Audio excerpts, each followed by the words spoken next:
to be part of this panel and of this wonderful event. Thank you very much, Dr. Abla. Well, I think that today the so-called Global South, it's a geopolitical fact. And as such, it's a very dynamic arena, but for me, it's an arena of choice. That's what, for me, is the first consequence. European Union and all the others bloc need to prepare an offer, to make a proposal to be chosen. And that's why I think that that's a very, very big challenge for the European Union, because we are fully aware that we need to reimagine this proposal. We need to be flexible, we need to be pragmatic, but I would also like to add here, we need to co-create agendas. If we manage to co-create agendas with the so-called Global South, we have much more chances to position ourselves as defining actor in this geopolitical arena. The European Union is facing its own internal challenges. There is a growing populism, there is a growing demand from European citizens to protect European interests first. There is also a need to change the pace. There is also the need to face some of the problems linked to the unanimity principle of the decision-making process.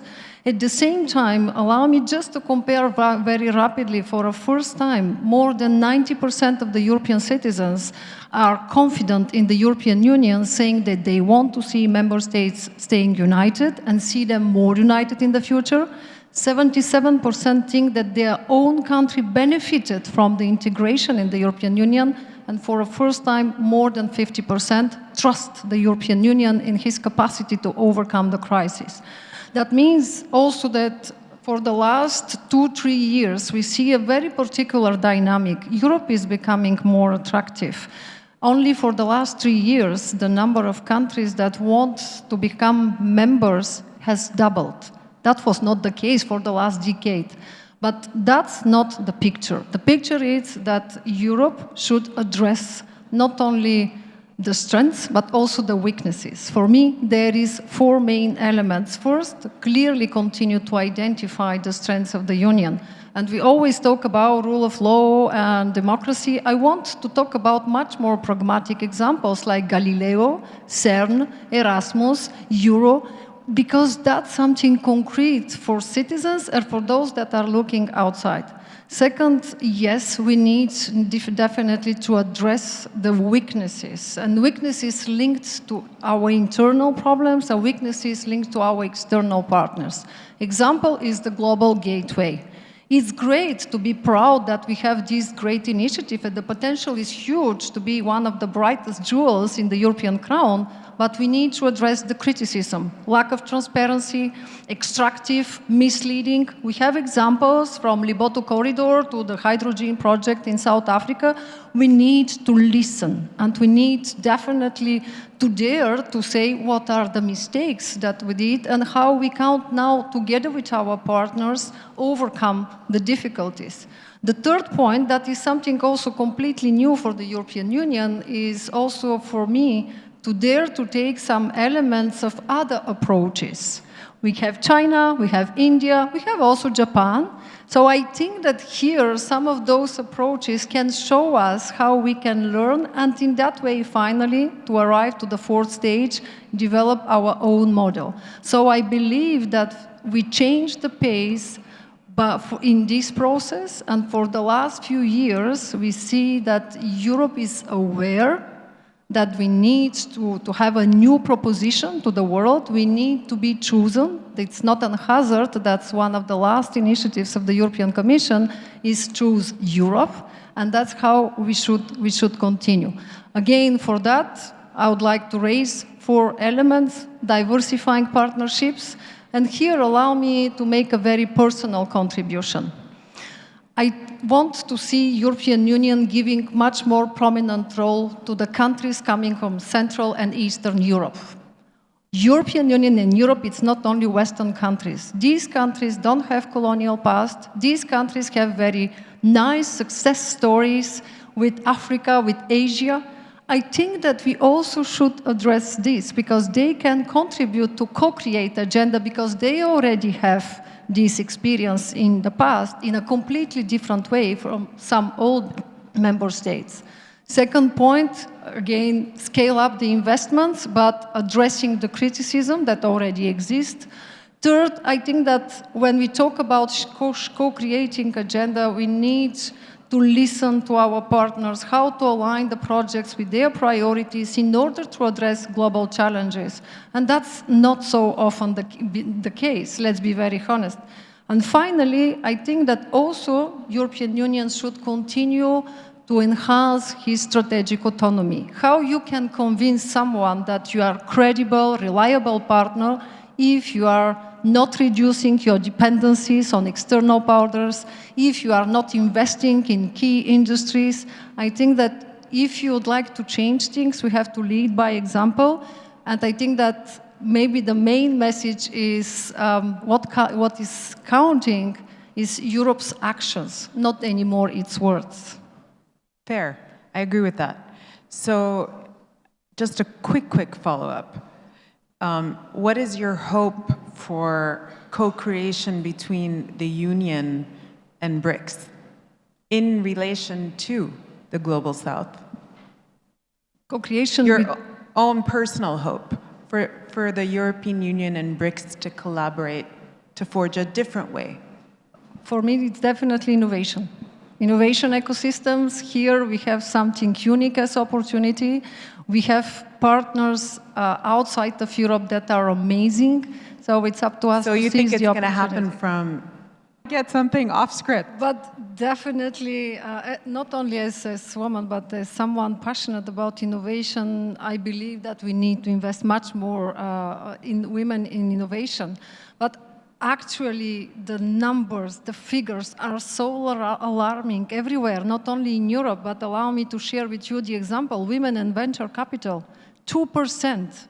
2% of the investment made by venture capital are in women-led startups. Actually, it went down last year. It went down under 2%. Yes. At the same time, we know that startups where they have diversified teams are showing greater financial results.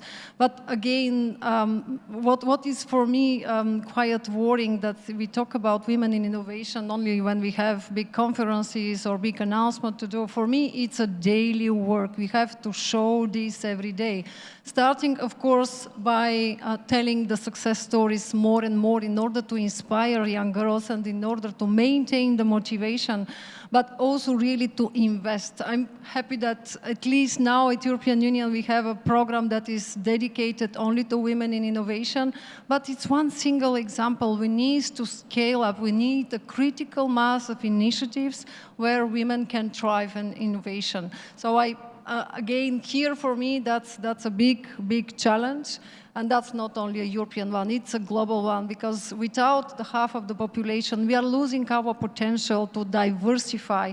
And especially one of the last analyses in the European Union has shown that all these scale-ups with women in the teams, they are very much impact focused. When we take the SDGs, we see immediately how the SDGs linked to health, to agriculture, or to consumers is directly linked. So for me, what is missing is definitely much more funding, much more links with the business, and much more engagement, of course, from those that are allowing women to thrive in this area. But that's how we arrive again to the co-creation, because we need really to dare to escape from some models, of course, for the European Union finally really to accept that having a regulatory superiority, it's not enough. It's over this period. For innovation, we need flexibility. For innovation, we need new ways of approaching some of the challenges. One possible pathway is the so-called triangular partnership, North, South, South. That means that the two countries from the South, they have trust, they can show solidarity, and one of them could serve as a bridge. So why we don't explore? I have an example in mind, is the International Solar Alliance. I was myself also in this initiative involved, so we need much more initiatives like this one.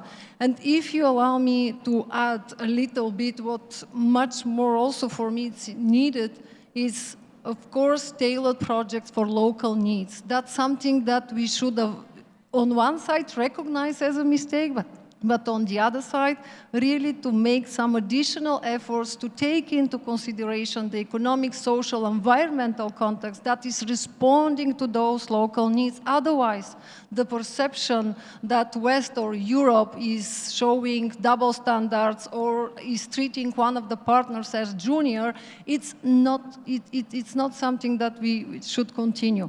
The second thing for me, it's also much more flexible financing options. If we continue to put strict criteria, strict conditions, of course we'll continue to complain that we don't attract private capital. Of course we need to unlock the philanthropic potential. Third thing, for me, definitely digital technology and technology transfer. And here, one important thing is really nourish local talents. If we lose from our mind this idea that what is done in these fields in terms of digital connectivity or technology transfer, it should serve only really the local ecosystem, the talents that are with the local expertise. Final point, if I may, it was mentioned yesterday, regional integration and cooperation. We need to align much more the projects with those cross-border cooperation projects. But here I don't dare to say too much because for me, EU should do his homework first, and that's one idea, complete the single market. We can't continue to pretend that we are attractive and we try to build partnerships when the companies from your partner countries is coming and is discovering 27 national legislations and all the barriers and the barriers. That's why we often forget that this is something particularly important for EU, and that's why now I very much welcome the idea of the 28-year regime. Let's see if it is done properly. That could be a real breakthrough. Final point, education and research. We never talk enough about this, but educational exchanges, it's about mutual understanding. And joint research projects, it's really about the future. There is no innovation without fundamental research. Yeah. And one single point I that agree I with want, you, and I'm sure Mamadou is sitting there thinking, I agree with you too. Research and development is core across all of our countries. Now, if only we heard some of your ideas 60 years ago, we may have been. Yeah, but my question is, what is the moonshot program that we have with all the single blocks or regional blocks that we are talking about? Are we able, as simple citizens, to say, well, with this part of the world, we have this project? Yeah. Well, I want to open it up to the audience for questions.